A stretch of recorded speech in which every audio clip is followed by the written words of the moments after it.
पुत्रों, रात से सुबह हो गई है लेकिन तुम्हारे तो बड़े भैया आए ही नहीं। जाओ तुम लोग जाकर अपने बड़े भैया को ढूंढो जाकर और उन्हें भी घर लेकर आओ जल्दी से।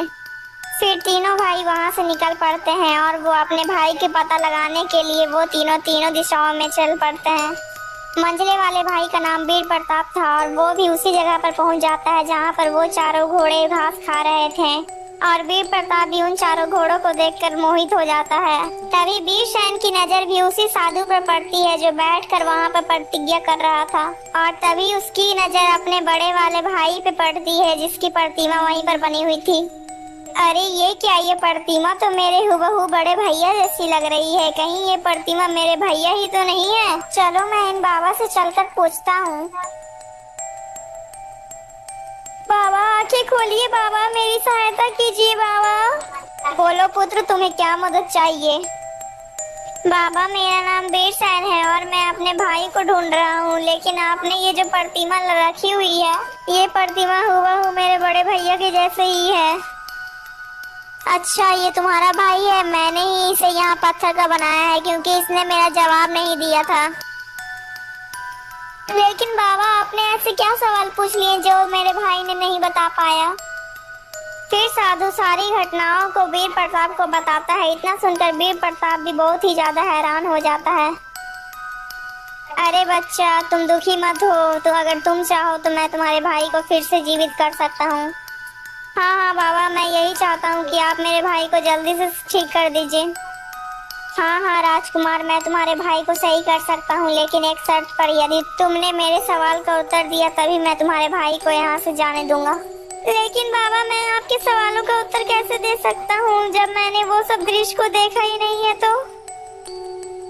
अरे राजकुमार जी, तो इसमें घबराने वाली कौन सी बात है। आप भी मेरे एक घोड़े को लेकर जाइए और पूरे जंगल में जाकर सैर लगाइए और जंगल में आप जो जो दृश्य देखिएगा उस दृश्य आकर मुझे आप बताइएगा। यदि आपने वो दृश्य के बारे में मुझे नहीं बताया तो आपको ही मैं पत्थर का बना दूंगा। और हाँ राजकुमार जी, आपको शाम से पहले लौट कर आ जाना है। हे भगवान, मेरे पास तो और कोई रास्ता भी नहीं है मेरे भाई को बचाने के लिए। मैं ऐसा करता हूँ, इस बाबा की शर्त को मान लेता हूँ। ठीक है बाबा, मैं आपके शर्त से सहमत हूँ। इतना कहकर वो मंझला राजकुमार घोड़े पर सवार होता है और जंगल की ओर निकल पड़ता है। राजकुमार चलते चलते उसी जंगल के पास पहुँचता है। तब वो राजकुमार देखता है कि एक नवजात बच्चिया जिसने अभी अभी जन्म लिया है वही अपनी माँ को दूध पिला रही है। अरे मैं ये क्या देख रहा हूँ, एक नवजात बच्ची है जिसने अभी अभी ही जन्म लिया है, वो अपनी माँ को दूध कैसे पिला सकती है? या मैं क्या देख रहा हूँ? ये सब देखकर राजकुमार को कुछ भी समझ में नहीं आता है। इसीलिए फिर राजकुमार जंगल की आगे और बढ़ता है। राजकुमार चलते चलते बहुत दूर आ जाता है और उससे आते आते शाम भी हो जाती है। अरे अब तो बहुत जल्दी शाम भी होने वाली है, मुझे यहाँ से चलना चाहिए। इतना सोचकर शाम होने से पहले राजकुमार साधु के पास पहुंच जाता है। आइए राजकुमार जी और बोलिए, आपने जंगल में क्या क्या देखा और आपकी सैर कैसी रही? राजकुमार ने जंगल में जो कुछ भी देखा था वो सब कुछ साधु को बताता है। अच्छा, तो तुमने जंगल में ये सब चीज देखा, तो बताओ मुझे तुमने ये सब देखकर क्या समझा? लेकिन बाबा, मुझे उस दृश्य का मतलब कुछ भी समझ में नहीं आया। राजकुमार जैसे ही उत्तर नहीं दिया तभी वो तुरंत ही एक पत्थर में बदल जाता है।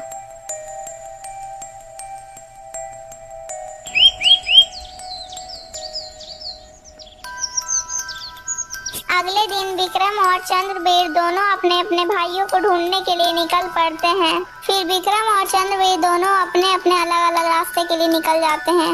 विक्रम भी चलते चलते वहीं पहुंच जाता है जहां उसके दोनों भाई पत्थर की मूर्ति बन चुके थे।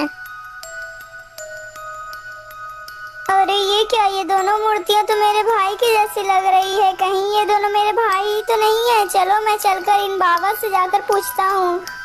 बाबा आंखें खोलिए, बाबा मेरी मदद कीजिए बाबा। क्या बात है और कौन हो तुम और तुम्हें क्या कष्ट है?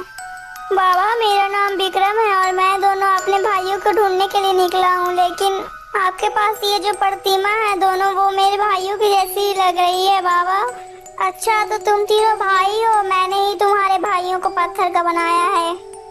ये आप क्या कह रहे हैं? लेकिन आपने मेरे भाइयों को पत्थर का क्यों बनाया है? फिर साधु उसे भी सारी कहानियां बताता है और उसे भी यह कहानी बताकर जंगल की ओर उसे भी भेज देता है। विक्रम चलते चलते उसी जंगल में पहुंच जाता है। तब वो देखता है एक बूढ़ा व्यक्ति लकड़ियों का गट्ठा लेकर अपने सर पर जा रहा है और रास्ते में उसे जितनी भी लकड़ियां मिल रही है वो उसे भी उठा कर लेकर जा रहा है।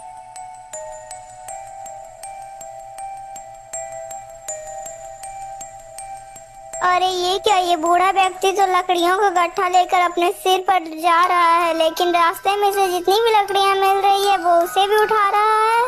ये कैसा व्यक्ति है भला? यह दृश्य देखने के बाद राजकुमार को कुछ भी समझ में नहीं आता है, इसलिए वो वापस उसी साधु के पास चला जाता है। फिर वो राजकुमार सारा कहानी उस साधु को बताता है, लेकिन वो साधु को यह नहीं बता पाता कि उसका क्या कारण हो सकता है, इसीलिए वो साधु उसे फिर पत्थर का बना देता है, जिसकी वजह से राजकुमार विक्रम भी एक पत्थर में तब्दील हो जाता है। दोस्तों, अगर आपको ये वीडियो अच्छी लगी तो प्लीज वीडियो को लाइक करके चैनल को सब्सक्राइब कर दीजिएगा दोस्तों। और हाँ दोस्तों, अगर आपको ये वीडियो अच्छी लगी और आपको इस वीडियो से क्या शिक्षा मिली है तो आप कमेंट जरूर कीजिएगा दोस्तों। और ऐसी और कहानी देखने के लिए हमारे चैनल के साथ जुड़े रहिएगा दोस्तों। इस वीडियो का पार्ट 1 हमारे चैनल में है, आकर जरूर देखिएगा। और हाँ दोस्तों, आगे की कहानी देखने के लिए चैनल के साथ बने रहिएगा।